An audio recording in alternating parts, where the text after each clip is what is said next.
거기도 한번 네모를 쳐볼까요? 이미 분명히 드러나 있는데요. 율법으로부터 자유. 첫 번째 율법으로부터 자유는 1절부터 그 잘 구분이 되어 있죠. 6절까지 네모를 치시고요. 나머지는 전체 7절부터 마지막 절까지 네모를 치면 돼요. 이게 율법부터 자유는 이렇게 1절부터 6절까지, 그다음에 나머지는 전체 이렇게 되거든요.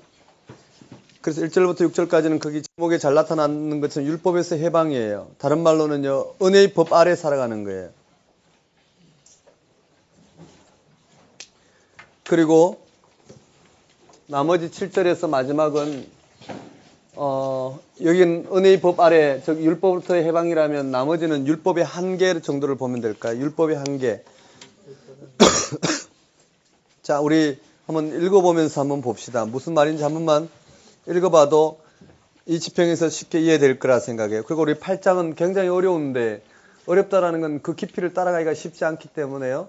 8장을 좀 자세히 들여다보고 넘어가도록 해보겠습니다. 7장에 보면 1절에 형제들아 내가 법 아는 자들에게 말하노니, 네모 쳐볼까요? 법 아는 자들. 법 아는 자들. 누굴까요? 로마법 또는 유대교 율법 뭐 이렇게 이야기할 수 있겠죠. 법 아는 자들에게 말하노니 너희는 그 법이 사람의 살 동안만 그를 주관하는 줄 알지 못하느냐.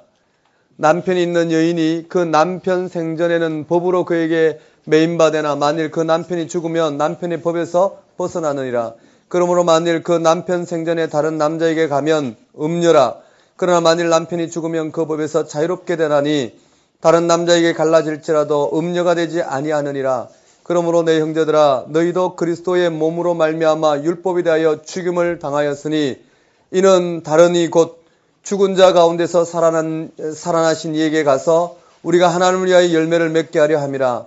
우리가 육신에 있을 때는 율법으로 말미암는 죄의 정욕이 우리 지체 중에서 역사하여 우리로 사망을 위하여 열매를 맺게 하였더니 이제는 우리가 얽매였던 것에서 죽었으므로 율법에서 벗어났나니 났으니 이러므로 우리가 영의 새로운 것으로 섬길 것이요 율법의 조문에 묵은 것으로 아니할지니라. 이렇게 되어 있어요. 이게 우리의 실존이에요. 그런데 율법 이야기하니까 우리의 삶과 동떨어진 것 같은데 그렇지 않다라는 거예요.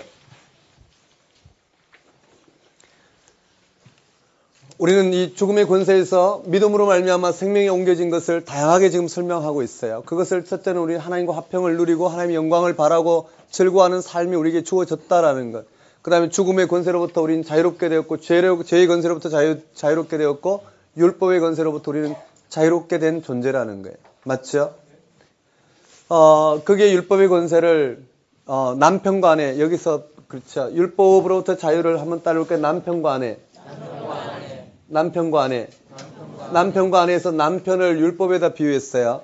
그래서 남편이 죽으면 아내는 그 남편으로부터 자유롭게 되지 않느냐. 그래서 우리가 앞에서부터 이야기한 것처럼 죽음으로부터 죄로부터 자유, 즉 우리는 이 땅의 율법으로부터, 율법이라는 이 땅의 삶이죠. 삶에 대해서 이미 죽음을 지불했단 말이에요. 죽음의 권세인 이 죽음을 예수 그리스도의 십자가를 통해서 지불했어요. 그 율법을 여기서 원래 말하는 율법이 아니고 이들이 왜곡된 그 율법을 말하고 있죠. 그 삶, 즉 그것은 이 삶에서 이쪽으로 좀 확대되는 것을 구원이라 생각하는 이러한 삶에 대해서 십자가에 못 박혔고 우리에게는 전혀 다른 하나님께 대한 이 생명의 법이 우리 가운데 살아 역사하셔요. 이 생명의 법이 우리 가운데 우리를 주관하게 된다는 거예요. 그 말은 내 삶이 좀 개선되어지는 이 땅에 이것이 구원이 아니라 이러한 어떠한 삶에도 불구하고 생명의 법이 나를 주장하는 이 하나님이 우리를 주장하는 이 삶으로 살아가는 것. 이미 이 삶이 우리를 주장하는 것은 죽음인데 맞죠? 배가 고프면 배가 고파요. 이렇게 밥을 안 먹으면 배가 고프고 배가 고프면 우리는 그것이 어떻게 해요? 평안을 줄 수도 없고 우리에게는 굉장한 삶의 트러블이 일어나요. 그 근원은 뭐냐면은 이 죽음의 권세 아래 오늘 우리의 만족 여부가 어디에 있는지 분명하기 때문에 그래요. 근데 그것은 십자가에 못 박혔다라는 거예요. 맞죠? 그리고 우리는 그것으로 사는 것이 아니라 전혀 다른 삶의 동기로 살아가는 거예요. 그것이 오늘 우리에게 주어졌는데도 불구하고 이미 이 율법, 우리의 삶이 이미 십자가에 못 박혔는데도 불구하고 우리는 여전히 이것이 우리의 삶의 구원이라 생각하고 이 삶이 일어나는 것을 우리에게는 기쁨이라 생각하고 살아가는 우리의 삶은 아직도 믿음으로 말미암아 의롭게 된 이 놀라운 하나님의 은혜의 지평에 들어가지 못한 우리의 삶의 현실이라는 거예요. 삶의 증거라는 거예요. 어떻게 하면 우리가 들어갈 수 있는지 되고 있어요. 어떻게 우리 이 모든 삶의 동기는 십자가에 못 박혔다라는 거예요. 이 모든 삶의 동기는 십자가에 못 박히고 전혀 다른 삶의 동기로 우리가 살아간다라는 거예요. 그것이 믿음으로 의롭게 된 오늘 우리에게 일어난 사건이라는 거예요. 그걸 다른 말로 율법으로부터 우리는 이미 자유롭게 된 존재라는 거예요. 이것은 아는 건 쉽지만 인식하고 경험하는 것은 성령의 역사로만이 가능한 일이에요. 그게 7절에 우리 7장에 이렇게 되어 있죠. 뭐라고 되어 있느냐면은요. 4절에 보면 7장 4절에 그러므로 내 형제들아 너희도 그리스도의 몸으로 말미암아 율법에 대하여 죽임을 당하였으니 이미 우리는 죽었어요. 이는 다른 이 곧 죽은 자 가운데서 살아나신 이에게 가서 우리가 하나님을 위하여 열매를 맺게 하려 함이라. 그게 뭐냐면 5절에 우리가 육신에 있을 때는 율법으로 말미암은 죄의 정욕이 우리 지체 중에 역사하여 우리로 사망을 위하여 열매를 맺게 하였더니 그 말이 우리의 삶의 동기가 여전히 우리의 삶의 동기가 이와 같이 살아가게 하였더니 이제는 우리가 얽매였던 것에 대하여 죽었으므로 율법에서 벗어났으니 이러므로 우리가 영의 새로운 것으로 섬길 것이요 율법의 조문에 묵은 것으로 아니할지라. 이와 같이 되어 있어요. 그리고는요 율법의 역할이 되어 있어요. 거기 7절에 보면 그런즉 우리가 무슨 말 하리요 율법이 죄냐 그럴 수 없느니라. 율법으로 말미암지 않고는 내가 죄를 알지 못하였으니 곧 율법이 탐내지 말라 하지 아니하였더라면 내가 탐심을 알지 못하였으리라. 그러나 죄가 기회를 타서 계명으로 말미암아 내 속에서 온갖 탐심을 이루었나니 이는 율법이 없으면 죄가 죽은 것이라. 전에 율법을 깨닫지 못했을 때 내가 살았더니 계명이 이름에 죄는 살아나고 나는 죽었도다. 생명이 이르게 할 그 계명이 내게 대하여 도리어 사망에 이르게 하는 것이 되었도다. 이렇게 되어 있어요. 이 말이 어려운데요. 간단한 설명으로 율법과 죄의 관계 한번 설명을 했으면 좋겠어요. 이 말이 문맥을 따라가서도 해결되지 않고요.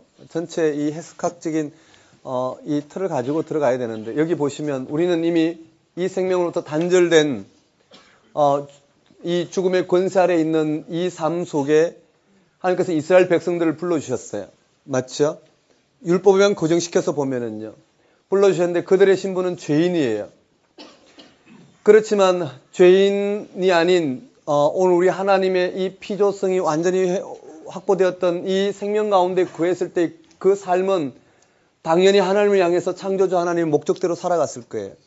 그런데 그 단절이 일어남으로 말미암아 우리는 죄에 거하게 되었고요. 죄에 거하게 됐다는 건 이 하나님이 우리 피조성을 향한 그 모든 생명 현상들을 우리는 어떻게 해요? 단절되고 파괴됨으로 오늘 우리의 이와 같은 생명 방식으로 살아가게 되었어요. 오늘 우리 죄인인데 이 죄인 중에 특별히 하나님 백성을 불러주시고 그들에게 율법을 허락하셨어요. 맞죠?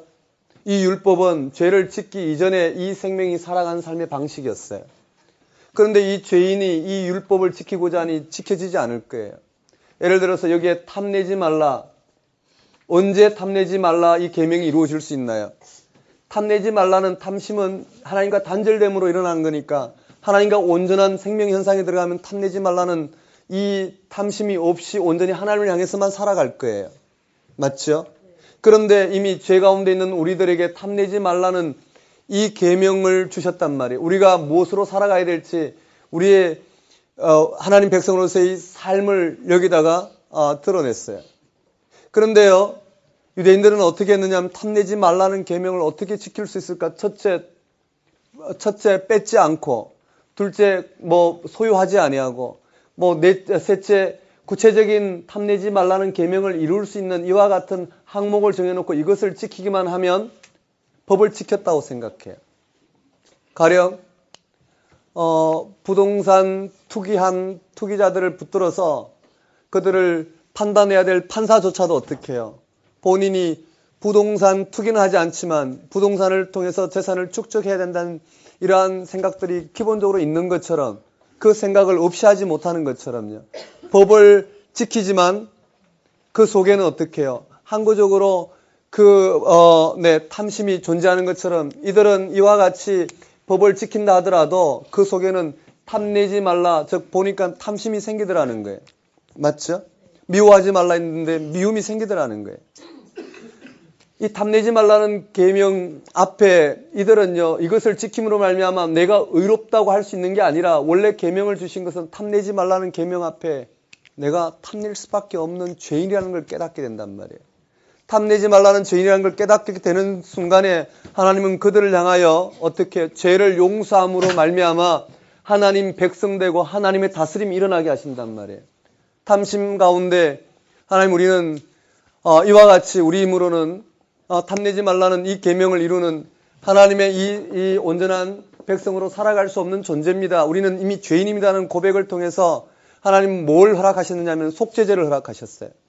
대신 짐승에게 그 죄를 안수하고 속죄제를 허락하시고 그 속죄제를 드림으로 말미암아 하나님 앞에 그 죄가 회복되는 이러한 행위의 반복을 통해서 오늘 하나님이 우리를 어떻게 다스린지를 드러내신 것이 바로 율법이란 말이에요.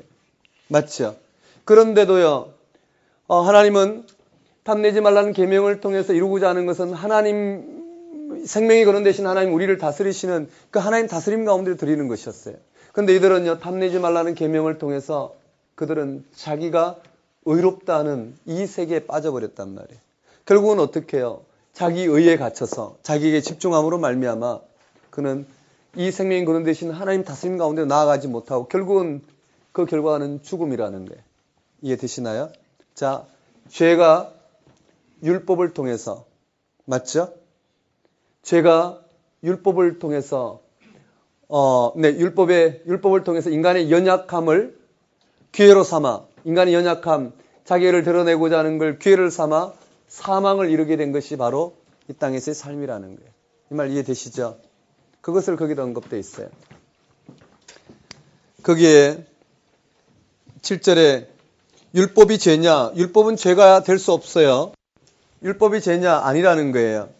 율법으로 말미암지 않고는 내가 죄를 알지 못하느니 탐내지 말라 하지 아니하였더라면 내가 탐심을 알지 못하였으리라. 그러나 죄가 기회를 탔다라는 건 탐내지 말라는 이 계명을 통해서 지킴으로 자기가 의롭다고 생각하는 이 기회를 틈타서 계명으로 말미암아 내 속에 온갖 탐심을 이루었나니 이는 율법이 없으면 죄가 죽은 것임이라. 전에 율법을 깨닫지 못했을 때 내가 살았던 이와 같이 언급돼요. 결국은 10절에 보면 생명에 이르게 할 계명이 내게 대하여 도리어 사망에 이르게 하는 것이 되었도다. 이렇게 됐어요. 되셨습니까? 14절, 15절 한번 읽어보겠습니다. 시작.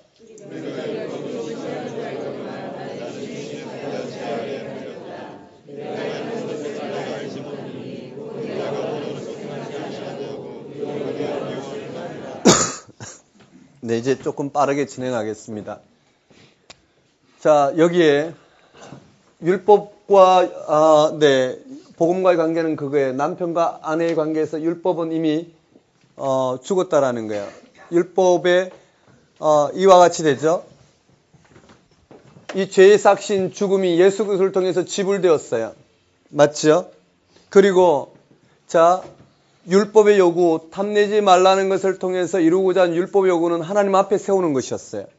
근데 인간은 죄로 말미암아 자기 의에 빠져서 하나님 앞에 설 수 없고 죽음의 가운데 거했는데 그 지금까지 지은 죄에 대해서 이 죽음을 지불하셨어요. 죄의 대가의 죽음을 지불하셨어요. 맞죠?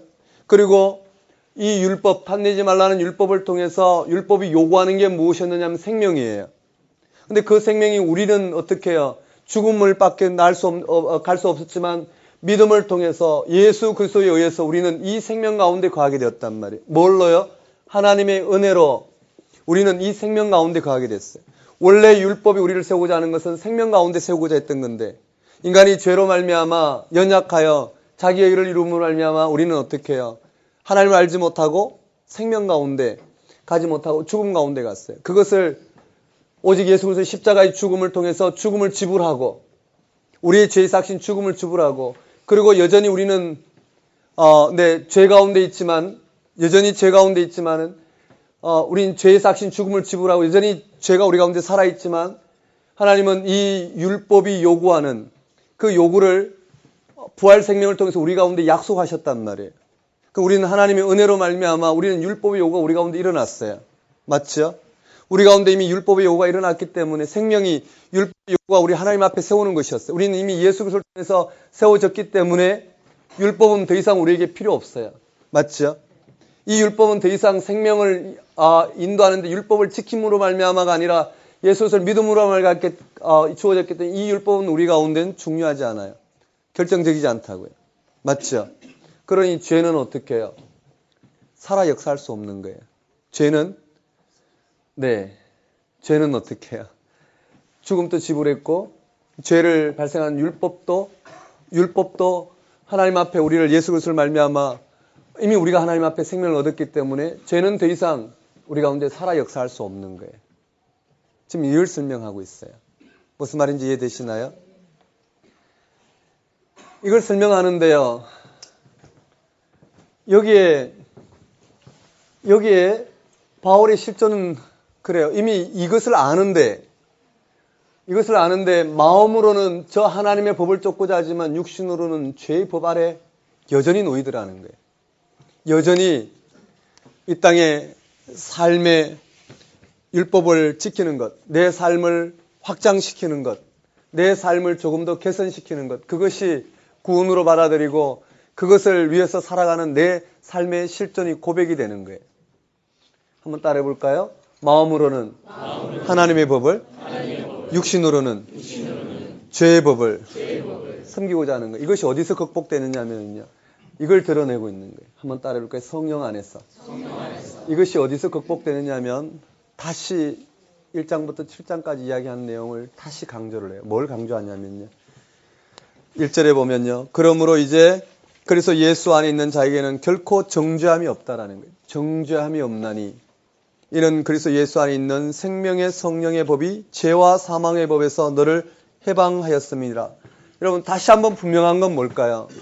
다시 한번 이와 같은 실존 속에 우리에게 다시 한번 인쳐주는 건 생명, 그리스도 예수 안에 있는 즉 십자가의 죽음과 부활 생명 우리에게 주어진 생명의 성령의 법이 죄와 사망의 법에서 우리를 해방하였다라는 거예요. 이해되시나요? 우리가 무엇을 위해서 이 땅을 살아가든 분명한 것은 예수 그리스도 안에서 생명의 성령의 법이 죄와 사망의 법에서 우리를 해방하였다라는 거예요. 그리고는 이제 그것을 근거를 설명하고 있어요. 여러분 거기 한번 네모를 쳐봅시다. 생명의 성령의 법이 죄와 사망의 법에서 너를 해방하였습니다. 네모를 치고 그 내용을 부연 설명하는 게 3절부터 11절이에요. 그 또 다른 부연 설명이 12절부터 15절까지예요. 17절까지. 되셨나요? 여러분 거기에 생명의 성령의 법이 죄와 사망에서 너를 해방하였다.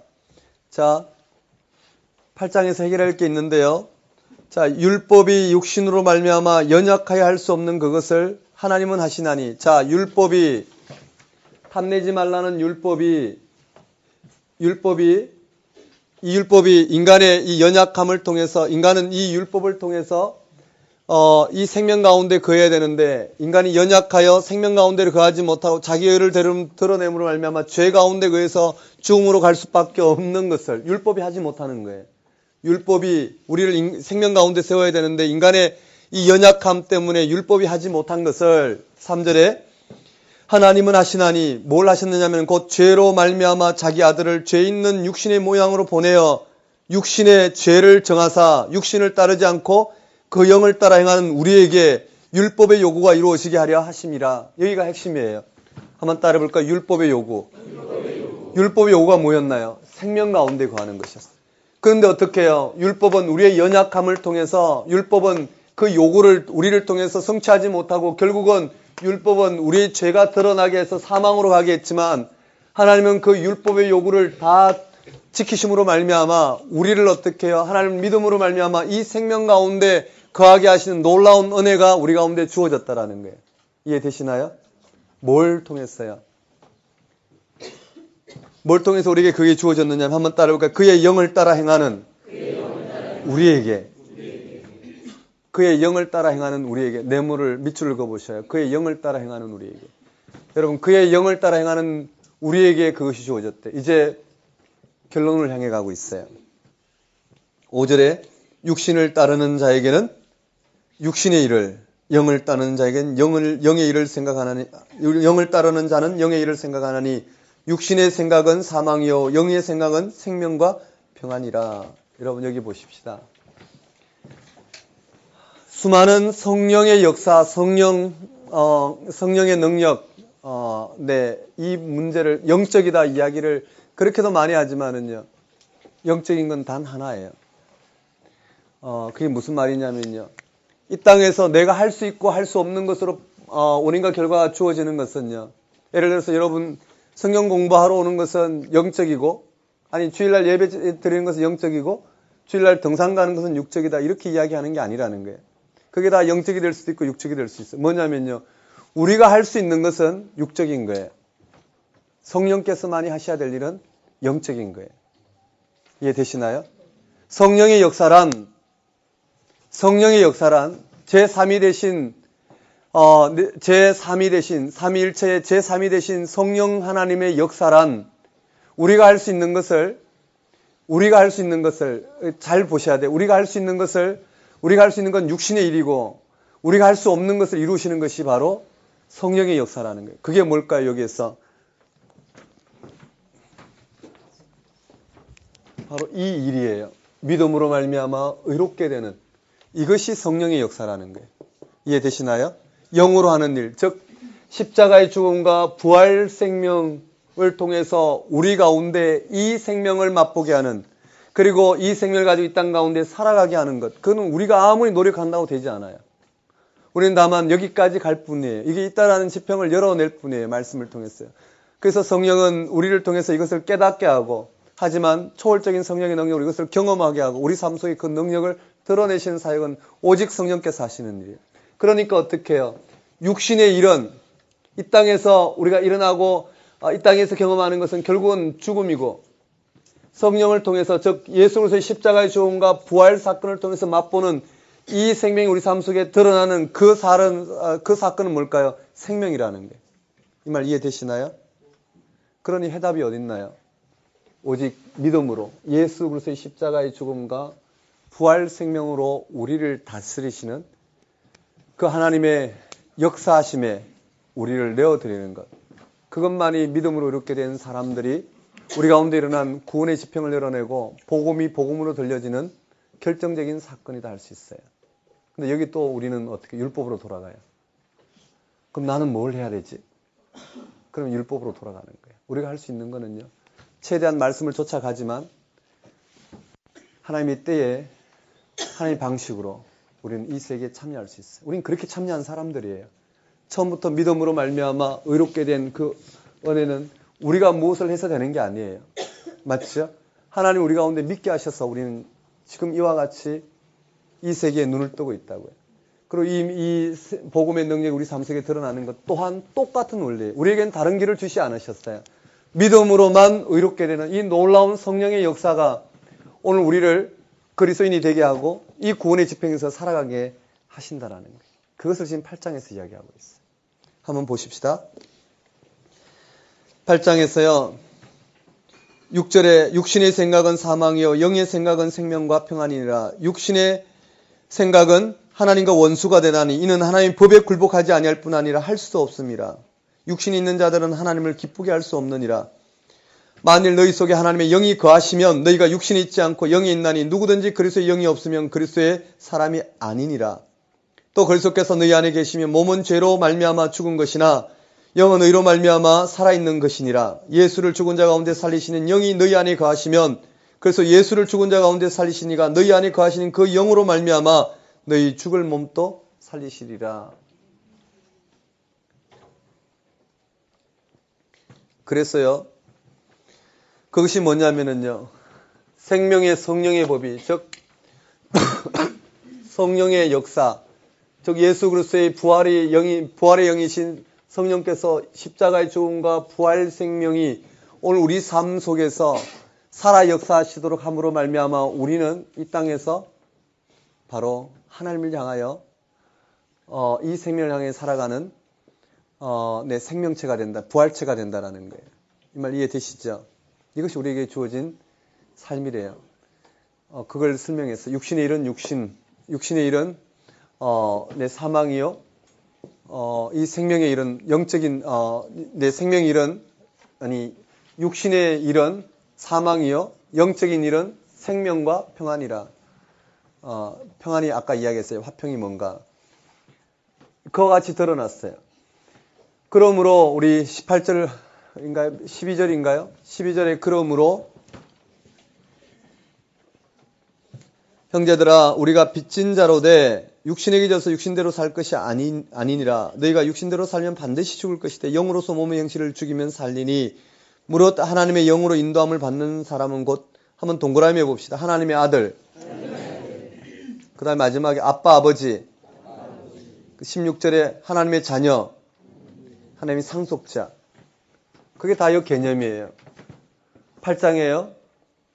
이 생명 가운데 거하고 있는 우리의 실존을 뭐라고 이야기하냐면 하나님의 아들, 하나님의 자녀, 하나님의 상속자, 아빠, 아버지 이와 같이 그리고 있어요. 한번 따라해볼까요? 성령 안에서의 삶.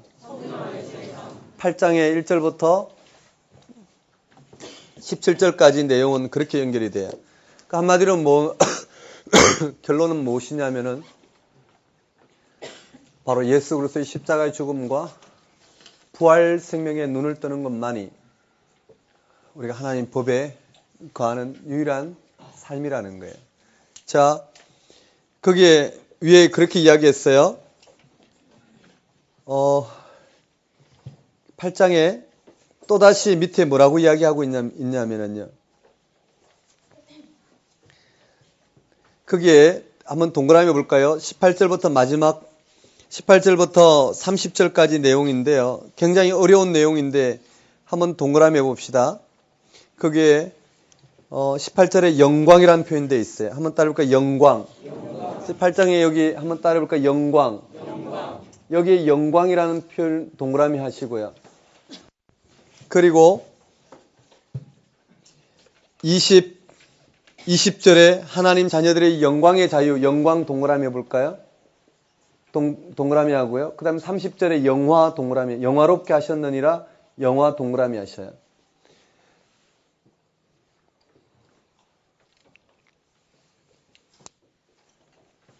자, 저를 한번 봅시다. 간단하게 설명하고 진도를 좀 뽑아야 될 것 같아요.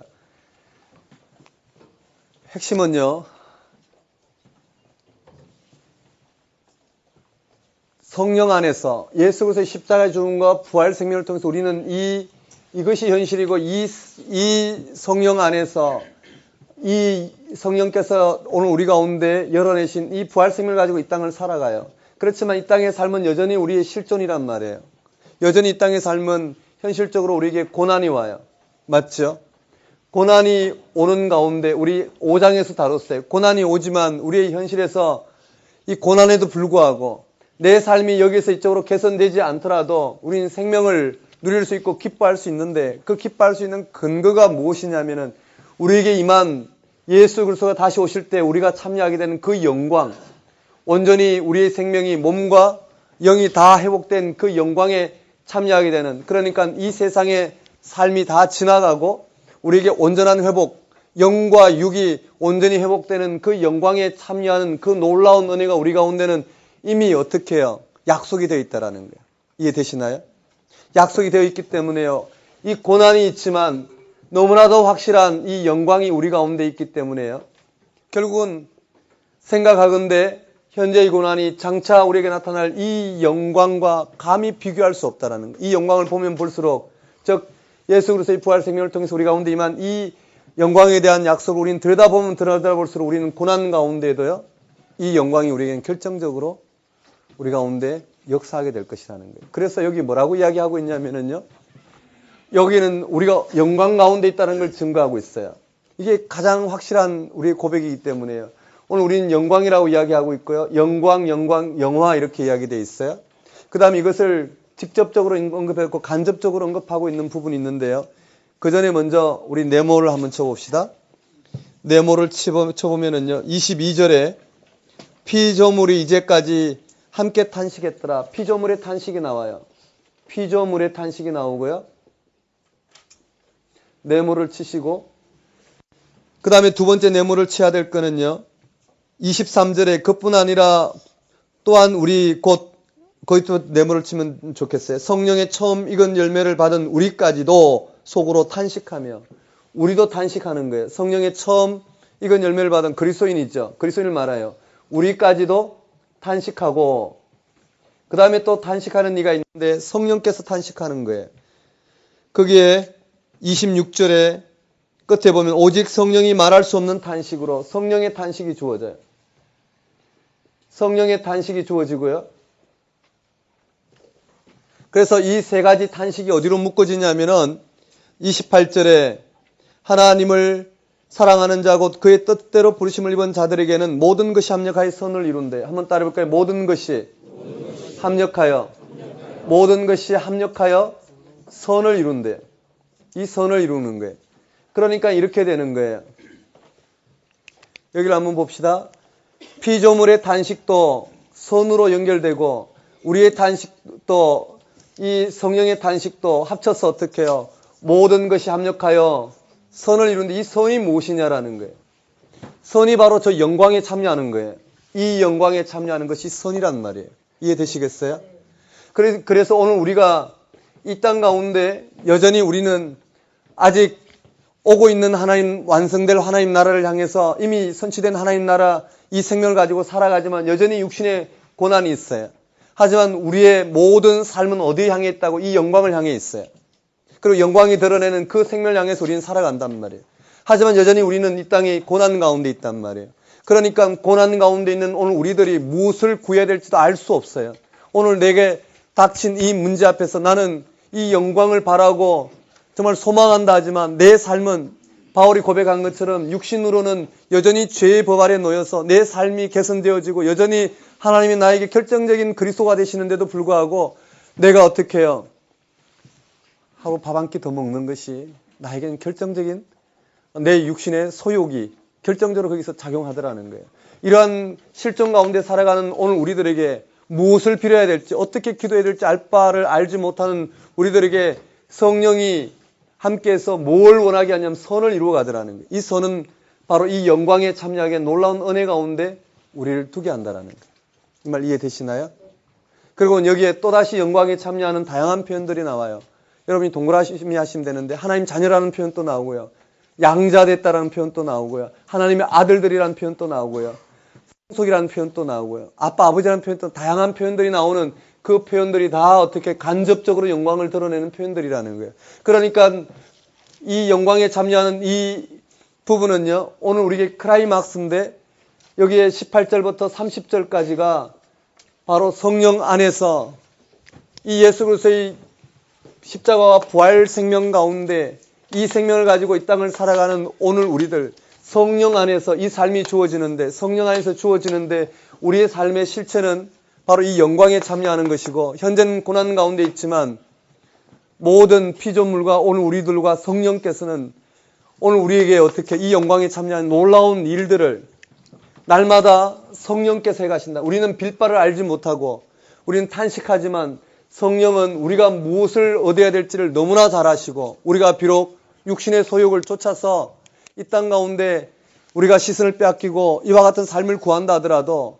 하나님은 어떻게 해요? 우리가 정말 얻어야 될 것이 무엇인지를 그 영광을 얻을 수 있도록 끊임없이 우리 가운데 이 영광의 자리로 인도하고 계신다라는 거예요. 우리는 그 성령의 우리는 뭘 빌어야 될지 알 수 없었던 지난 삶에서 성령은 역사하셔서 우리를 그리스도인 되게 하셨고요. 그래서 되게 하신 오늘 우리들에게도 지금 내가 무엇을 빌어야 될지 알지 못하고 이것이 구원이라 생각하고 행해가지만 성령은 끊임없이 우리 가운데 조명하셔서 이 영광에 참여한 이 생명으로 살아가도록 끊임없는 구원을 맛보게 하시는 일을 성령께서는 우리가 빌 바를 알지 못하는 가운데 성령은 탄식하셔서 이 선에 이르게 하신다라는 거예요. 그것이 바로 이 영광이라는 거예요. 이해되셨나요?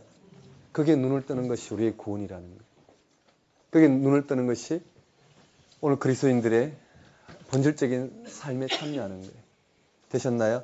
그리고는 마지막 31절부터 하나님 사랑의 창가에 한번 따라해볼까요? 하나님 사랑의 창가. 하나님 사랑의 창가. 결론이에요. 결론 노래로 끝내는데요. 여러분 그게 밑줄 한번 그어볼래요? 31절에 그런즉 이 일에 대하여 우리가 무슨 말 하리요? 만일 하나님이 우리를 위하시면 누가 우리를 대적하리요? 한번 동그라미 볼까요? 대적하리요. 뭘 향해서 할까요? 여러분 한번 따라볼까요? 대적. 제가 문자적으로 한번 해석해 보면은요, 이 대적은 바로 이 죽음의 권세예요. 우리는 여전히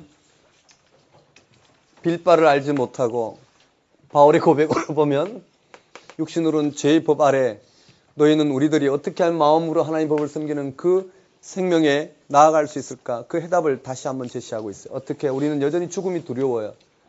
그렇지만 바울은 뭐라고 이야기하고 있느냐면 누가 우리를 대적할까?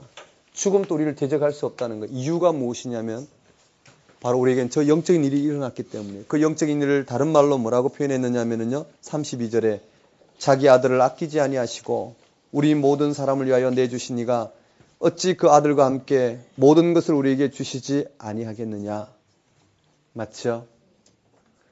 앞에 했던 모든 내용을 노래로 다시 정리해요. 두 번째, 누가 능히 하나님께서 택하신 자들을 고발하리. 한번 따라볼까요? 고발. 누가 고발하나요? 죄가 고발하지만 죄가 고발할 수 없어요. 왜냐하면요. 이유가 뒤에 나와요.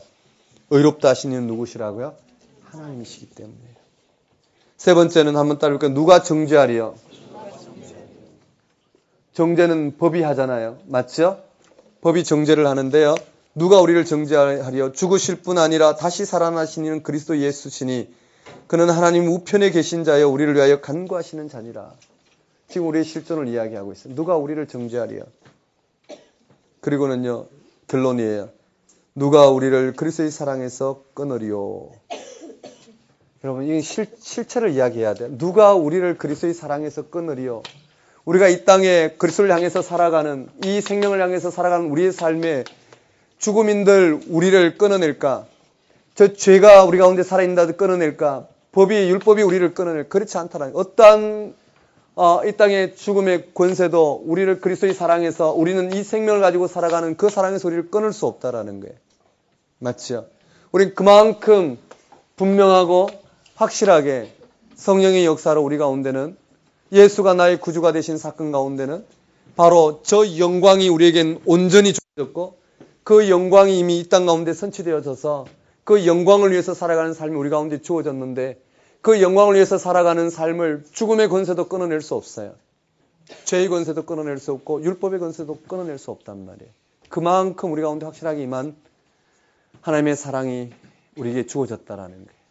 맞죠? 그것이 바울의 고백이에요. 8장까지가 그렇게 됐네요. 너무 로마서가 네 너무 간단하게 설명한 것 같은데요. 그래도 네, 내용을 좀 살펴볼 수 있어서 네, 괜찮지 않을까 생각해요. 로마서는 저 내용 전체를 설명하고 있기 때문에요. 그냥 읽으시면서 이렇게 좀 깊이 들어왔으면 좋겠어요. 그럼 로마서 괜찮으시죠? 네, 공부하는 거 이렇게 좀 따라오실 수 있으시죠? 네. 그 인식해서 들어가는 것, 그냥 교리로 고백하는 건 아무 의미가 없어요. 그 교리가 내 속에서 어떻게 구체화될 수 있느냐, 인식하고 경험하는 것이 중요하기 때문에요.